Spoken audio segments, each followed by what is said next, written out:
I did say I'd be back this evening, and here I am. I'm all ready to start getting my overwintered sweet potato vines into the little pots. So you can see here I've got, they're not big pots. They're actually a fairly small little size. But what I do is I put 2 sweet potato vine slips in there in the fall after I've harvested off the actual sweet potatoes. And instead of growing my slips every single summer off of the sweet potatoes, which I'd rather just eat, I take these little slips off of them in the fall and eat all of the sweet potatoes. So I have 7 varieties here. I've got all my little labels ready. These are not the sweet potatoes you might grow in the south. These are a very short season sweet potato. They're about 95 days, which is fairly long season for in the north, but with greenhouses, things like that, you can make this happen. So you can see here I've got, this is called Fraser White is one of the varieties. And you can see here, this has been actually only rooting since last Saturday, so less than a week. And you don't really want to root them too much longer than this. Sweet potatoes are funny. You want their roots to go straight when you plant them. So same kind of thing you think of in the spring, you want those roots to go straight. You don't want them to start curling. You don't twist them around the vine when you plant it into a little hole in the ground. Because what you end up with is this kind of snarled up, twisted sweet potato that doesn't really grow long.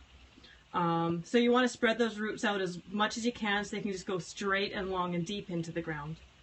Last thing you want to do is twirl them around the end of the vine or the slip to make them fit into a hole. Just dig the hole bigger and slowly pile the dirt back onto them. Now this one only grew roots this long, and that's perfect. I mean, these roots are not long at all, right? And that's plenty of roots to stick into the ground and get growing. And they'll grow straight, they'll grow just exactly the way you want them without twisting. Now, different varieties grow differently. This is a ginseng red. It was slipped at exactly the same time, and look at how much longer the roots are. So this is less than a week. Basically, I dropped it, clipped it off the vine, dropped it in some water, nothing special at all, and let the roots grow. So this one, I'm actually, when I plant it in, I'm going to have to spread those roots out with my fingers and drop the soil in around them gently to make sure they grow straight. So this is what I do every single fall. I harvest up the sweet potatoes, clip some slips off and drop them in. And I only actually save 2 of each potato because they'll grow big and long. You can see these ones here. They're going to grow huge and long, and I'll just have as many slips as I want in the spring. So I'm not really worried about that.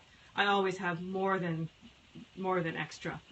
And sweet potatoes actually will grow, but you're not going to plant them into the ground up in the north in the summer. That's not going to work. You'll get a pretty vine, and that's about it.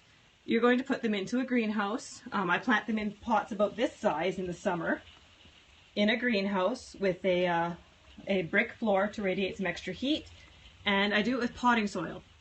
So I put some extra nutrient into the potting soil and keep it nice and moist, a high humidity greenhouse. And I do get some very nice sweet potatoes. Actually on, I think on my Facebook post, there's definitely a picture of the sweet potatoes I pulled out this year. And again, I think I mentioned that these are all short season varieties. You are not going to be growing a long season variety sweet potato up in the north. So yeah, I have 7 different varieties to overwinter. And I always take extra cuttings to make sure that they root. You will lose a couple. So I take about 6, 7 cuttings, let them root up, plant 2 of them, and I'll either give the extras away or unfortunately just get rid of them because I only need 2 per pot. And then once I plant this out, let this go all winter. It'll just go very, very slow in the greenhouse over the winter here, just kind of sustain itself. But it will actually grow little sweet potatoes, maybe about that big. So they're edible, they're tiny, they're a really, really nice treat in the spring when I take my new slips for in the greenhouse.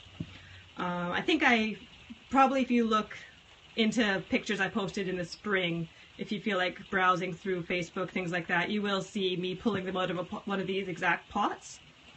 And you'll start seeing what size I can actually get out of one of these for the spring. So it's a treat. I would not say that this is going to grow a meal of sweet potatoes for the spring. I mean, it's just to maintain them. But then I don't have to worry about it. I maintain my sweet potato slips. They don't take up much space. They give me a treat in the spring, and off I go. I am actually taking some of the same soil that I grew them in all summer because why waste it, right? I mean, it's just a media. The potatoes don't care. And this is just a leftover fertilizer. It's not a special fertilizer of any way, shape, or form. So don't think that you need something special. I think this might have been a leftover tomato fertilizer. I throw a very, very small bit in near the top surface of the pot. And if I think they need a little bit more during the winter for some reason, or in late winter when the light's getting a little bit longer, I'll throw just a bit of a dissolved fertilizer in there, because I'm not trying to really grow much here. I'm just overwintering them. I just want to make sure I have them to plant in the summer. So if you have any questions, I mean, fire me a tweet, fire me whatever, send something to my Facebook, whatever you want to do. I'll try and answer it. I'm not an expert, but the answer is yes, you absolutely can grow sweet potatoes in the north. You're just not going to be growing sweet potatoes that you would find in Florida.